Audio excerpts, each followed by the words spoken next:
बिस्मिल्लाहिर्रहमानिर्रहीम, अस्सलाम वालेकुम। आप देख रहे हैं डिजिटल तशक्कुर न्यूज। मेरा नाम अली मंसूर है। अच्छा जी, आफाक भाई ने धुआंधार एक प्रेस कॉन्फ्रेंस करी है जुमेरात वाले दिन। वो धुआंधार प्रेस कॉन्फ्रेंस आपको आगे चलते हुए वीडियो में दिखाई जाएगी कि क्या आफाक भाई ने बातें करी हैं और क्या मामला है। असल में अजरक वाली जो नंबर प्लेट्स है, इसके ऊपर हमने बहुत दफा तमाम अपनी वीडियोस में एक बात की है कि इसको फ्री कर दें। ये लिसानियत का एक मामला चल रहा है। वजह यह है कि आफाक भाई ने जिस तरीके से एक धुआंधार प्रेस कॉन्फ्रेंस करी है, उसमें भुट्टो साहब को एक तंकीद की है, ठीक है। उसके साथ साथ ये कहा है कि भाई महाजिरों की मर्जी होना चाहिए कि वो अजरक वाली नंबर प्लेट लगाएं या ना लगाएं। क्यों ये सिंध गवर्नमेंट अपनी करप्शन को छुपाने के लिए ये सारे प्रोपेगेंडा कर रही है। ऐसी ही जो है आफाक भाई ने ये भी बात करी है कि भाई चेलम है, ठीक है, 14 अगस्त को तो तमाम लोग एहतराम से मनाएं।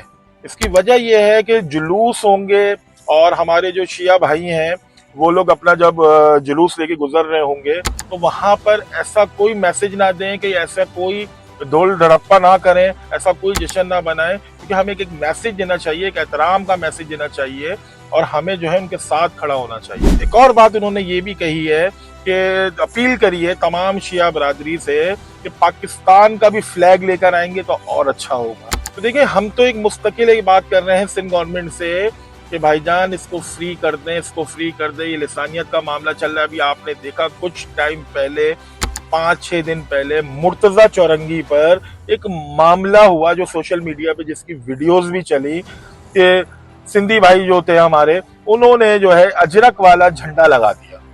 फिर अगले दिन ही पाकिस्तान का फ्लैग जो है लगा दिया गया आफाक भाई की जमात से। तो बात इतनी सी है सर, ये देखें ना, ये क्लैश की सूरत हाल बनती हुई नजर आ रही है।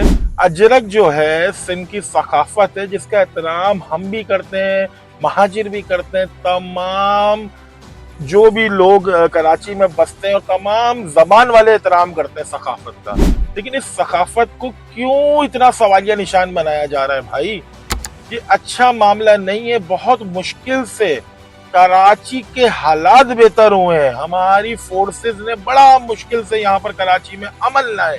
जो हमने कराची वालों से जब बात करी, यहाँ के रहने वालों से बात करी, तो वो ये कहते हैं कि हमें अजरक वाली नंबर प्लेट से कोई इश्यू नहीं है। इश्यू ये है जो 1850 रुपए जिसके हमने पहले पैसे दिए थे जब हमने बाइक ली थी, अब हम दोबारा पे क्यों करें? ये मामला फौरी खत्म हो सकता है कि अगर सिंध गवर्नमेंट इसको फ्री कर दे। लेकिन नहीं, आफाक भाई ने एक और बात करी है कि ये जो क्या कहते हैं सिंध अलहदगी पसंद जो लोग हैं वो एक नैरेटिव दे रहे हैं, वो अलहदा करना चाह रहे हैं। यहाँ पर एक तकसीम का मामला हो रहा है जो मैं देख रहा हूँ। आफाक भाई का ये कहना है।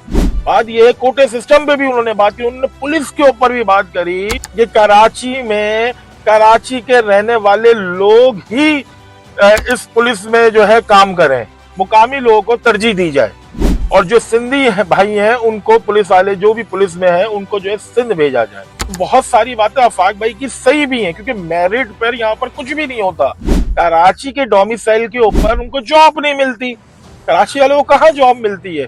बात ये, कराची इतना बड़ा जो है शहर है, तो उधर के अपने लोग जो पढ़े लिखे लोग हैं उनको मेरिट पर उनको कुचल दिया जाता है, उनको माइनस करके बाहर से लाके जो है बिठा दिया जाता है। ये बहुत अच्छी बात है। और अजरक वाली जो नंबर प्लेट पे तो आफाक भाई ने मुस्तकिल ये बात करी है कि भाई ये मुसल्लत ना की जाए।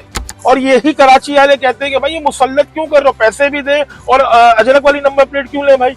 बाद ये पाकिस्तान वाली ले लेंगे हम, बाद हम पाकिस्तान का फ्लैग लगा लेते हैं। तो सर ये आगे जाके देखना भी इसके ऊपर मजीद और क्या गर्मा गर्मी नजर आ रही है। जो हम देख रहे हैं कि ये बहुत ही खतरनाक मैसेज जा रहा है और एक हम उस जगह पर जाके खड़े हो रहे हैं कि जहां पर एक बहुत बड़ा फटा शुरू होने वाला है। क्योंकि सिंध से जो लोग हैं वो मुस्तकिल ऐसी ऐसी वीडियोस बना रहे हैं जो काबिल बर्दाश्त नहीं है महाजिरों के लिए। और कराची से जो लोग बना रहे हैं वो खाली एक बात का तकाजा कर रहे हैं कि भाईजान इसको फ्री कर दें, अजरक हम पे मुसल्लत ना करे, पाकिस्तान का फ्लैग लगा दे। अगर हम परचेस करेंगे तो पाकिस्तान का फ्लैग लगाएंगे। सर अब देखते हैं आगे जाके क्या होता है। आप वीडियो के एंड में आप आफाक भाई की पूरी प्रेस कॉन्फ्रेंस देखेंगे कि आफाक भाई ने क्या क्या बातें करी हैं और किस किस मैटर्स के ऊपर बात करी है। बड़ी धुआंधार प्रेस कॉन्फ्रेंस है, आप देखिएगा। वीडियो अच्छी लगी हो लाइक करें, शेयर करें, सब्सक्राइब करें। चेयरमैन महाजिर कौमी मूवमेंट आफाक अहमद की दबंग प्रेस कॉन्फ्रेंस। कहते हैं मेरा नंबर प्लेट के हवाले से जो मौक़िफ़ है इससे आप सब बखूबी वाकिफ है। मैंने अपनी पिछली प्रेस कॉन्फ्रेंस में कहा था कि पीपल्स पार्टी लसानियत को हवा देकर सिंध की तकसीम की राह हमवार कर रही है, बल्कि मैं सिंध को तकसीम होता हुआ देख रहा हूँ, जिसके लिए मेरे पास दलाइल भी है। होना तो ये चाहिए था कि पीपल्स पार्टी महाजिरों के तहफ़्फ़ुज़ात को समझती और मुतसबाना इक़दाम करने के बजाय अवाम की ख्वाहिशात को मद्देनजर रखते हुए अजरक को लाजिम करने के बजाय अवाम को इख्तियार देती कि जो चाहे अजरक लगाए और जो ना लगाना चाहे उसे मजबूर न किया जाए। लेकिन मेरे मुतालबात पर संजीदगी से गौर करने के बजाय सोशल मीडिया पर नफरत अंगेज और धमकी आमेज वीडियोस अपलोड करने का सिलसिला शुरू कर दिया गया। उन्होंने कहा कि मैं जानता हूं कि ये बचकाना हरकतें पीपल्स पार्टी की ईमा पर सिंध अलहदगी पसंद कर रहे हैं। आम सिंधी भाइयों का इसमें कोई किरदार नहीं, क्योंकि उन्हें तो पीपल्स पार्टी ने भूख, अफलास और बेरोजगारी की दलदल में दफन कर दिया है। पीपल्स पार्टी सिंधु देश तहरीक के अलहदगी पसंदों को आलाकार और अजरक को हथियार बनाकर नफरतों का सिलसिला दराज कर रही है, ताकि उसकी अपनी करप्शन पर पर्दा पड़ा रहे। आफाक अहमद ने मजीद कहा कि मेरी तरबियत मुझे इस बात की इजाजत नहीं देती कि मैं उनकी जबान में उन्हें जवाब दूं, लेकिन जब मैं ये सुनता हूँ कि महाजिर लुटे पुटे आए थे, हमने उन्हें पनाह दी, महाजिरों ने हमारी जमीनों पर कब्जा किया, सिंध में रहना है तो सिंधी बन जाओ वगैरह वगैरह, तो फिर जवाब देना मेरी जिम्मेदारी है। आज मैं उनको मुदल्लल जवाब दूंगा। इसके बाद अगर सिंधी कौम परस्तों की जानिब से बचकाना हरकतें की जाती रही तो फिर वक्त फैसला करेगा। दोस्तों, आफाक अहमद ने कहा कि क़याम पाकिस्तान के बाद इस मुल्क को चलाने के लिए जो सरमाया दिया वो महाजिरों ने दिया। आज जिस पीआईए पर आपको नाज है उसकी बुनियादें जिस ओरिएंट एयरवेज पर रखी गई वो एक महाजिर मिर्जा अहमद असहानी की मलकियत थी। क़याम पाकिस्तान के बाद जब वसाइल की तकसीम का मरहला आया और इंडिया ने पाकिस्तान के हिस्से की पूरी रकम नहीं दी तो उस वक्त कायदे-आज़म को ब्लैंक चेक देने वाला भी एक महाजिर सर आदमजी दाऊद था। क़याम पाकिस्तान के बाद जब मजबूत बैंक की जरूरत महसूस की गई तो कायदे-आज़म की दरख्वास्त पर हबीब बैंक को पाकिस्तान मुंतकिल करने वाला भी एक महाजिर मोहम्मद अली हबीब था। ये वही मोहम्मद अली हबीब थे कि जिन्होंने कायदे-आज़म को सरकारी कागजात जारी करने के लिए 80 मिलियन रुपए का चेक दिया था। पाकिस्तान बनने के बाद खतीर रकम कायदे-आज़म को देने वाला एक और महाजिर मोहम्मद अली रंगून वाला भी है। रंगून वाला का शुमार कराची स्टॉक एक्सचेंज और स्टेट बैंक के बानियों में होता है। ये चंद नाम सिर्फ ये बताने के लिए पेश किए कि हिजरत करके जो महाजिर पाकिस्तान आए वो कल्लाश नहीं पैसे वाले थे। कल्लाश तो तुम थे, तुमने इस मुल्क को पहले दिन से लूट कर खाना शुरू कर रखा है। जब सब जतन करके तुम महाजिरों की दौलत और काबिलियत ना छीन सके तो जुल्फिकार अली भुट्टो ने 22 खानदान मुल्क की दौलत पर काबिज हैं का नारा लगाकर पाकिस्तान पर शव खून मारा और मुल्क की तरक्की में किरदार अदा करने वाली सनदों को कौमी तहवील में ले लिया, जिसका खमियाजा ये मुल्क आज तक भुगत रहा है। भुट्टो जानता था कि इन खानदानों में आधे महाजिर खानदान है जिन्हें काबिलियत या सरमाए की बुनियाद पर हराना मुमकिन नहीं, इसलिए उसने इन खानदानों को तबाह करने के चक्कर में मुल्क का बेड़ा गर्क कर दिया। आफाक अहमद मजीद कहते हैं कि मुझे हैरत है कि सिंध की तकसीम के बाद से सिंधियों को क्यों तकलीफ हो रही है। हम इस जमीन पर सूबा बनाने का मुतालबा कर रहे हैं जो हम अपने साथ लाए थे।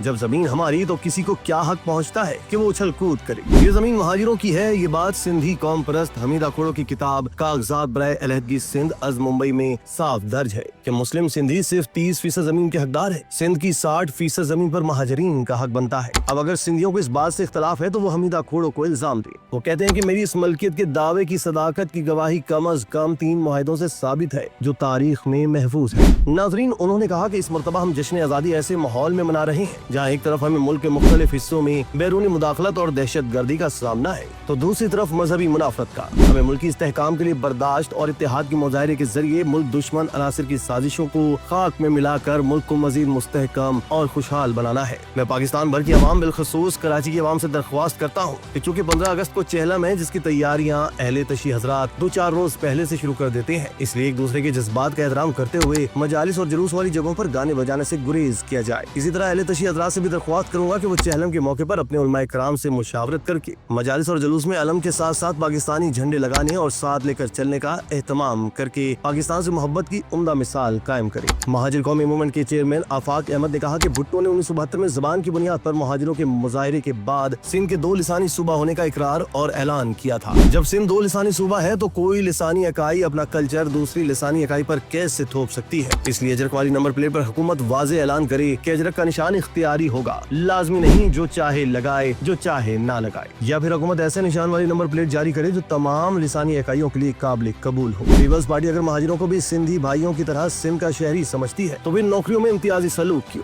पीपल्स पार्टी सिंध असम्बली में अक्सरियत में है और वफाक से मिलने वाले कोटे की तकसीम सूबे का अंदरूनी मामला है तो पीपल्स पार्टी कोटा सिस्टम के खात्मे का बिल पास करे और सरकारी इदारों समेत तमाम तालीमी इदारों में कोटे की बुनियाद पर भर्ती और दाखिले मंसूख करके मेरिट पर भर्ती का ऐलान करे। सिंध हुकूमत अगर सिंधी महाजिर इंजमाम की बात करती है तो पहले 2023 की मर्दमशुमारी मंसूख करके गैर जानिबदार गैर मुल्की मुबस्सिरीन की जेर निगरानी आजादाना व मुनसिफाना मर्दमशुमारी कराई और इस मर्दमशुमारी की बुनियाद पर कौमी व सूबाई हल्के बनाए जाएं, इसके बाद बात करे। पीपल्स पार्टी अगर सिंध की तकसीम नहीं चाहती और सिंधी महाजिर भाईचारगी चाहती है तो अंदरूनी सिंध से भर्ती करके जिन हजारों अफराद को कराची ट्रैफिक पुलिस और डिस्ट्रिक्ट पुलिस में खपाया है उन्हें फौरी तौर पर अंदरूनी सिंध वापस भेजा जाए और खाली होने वाली असामियों पर कराची के मुस्तकिल बाशिंदों को जिले सतह पर भर्ती किया जाए। कराची के 106 थानों में से चंद थानों के अलावा तमाम थानों में अंदरूनी सिंध से लाए गए अफराद को SHO लगाया गया है। इन तमाम थानों में गैर मकामी SHOs की जगह फौरी तौर पर मकामी अफराद तैनात किए जाए। आखिर में उन्होंने कहा कि कराची में तैनात डिप्टी कमिश्नर्स, असिस्टेंट कमिश्नर्स और मुख्तार कारों की अक्सरियत गैर मकामी है। इन अफसरान को फौरी तब्दील करके मकामी अफराद तैनात किए जाए। सिंध के स्कूलों, डिस्पेंसरियों और अस्पतालों का हाल देखकर सिंध की देही आवाम की बेबसी पर दुख होता है और तरस आता है। जिन मुलाजिमीन को सिंध के अस्पतालों, स्कूलों और डिस्पेंसरियों में भर्ती किया गया है उनमें से हजारों मुलाजिमीन कराची और अंदरूनी सिंध PP के MNAs और MPS के घरों पर साथी मुलाजिम के तौर पर काम कर रहे हैं। इन मुलाजिमीन को फौरी तौर पर उनके स्कूलों, अस्पतालों और डिस्पेंसरियों में वापस भेजा जाए ताकि अंदरूनी सिंध की मजलूम आवाम की खिदमत कर सके।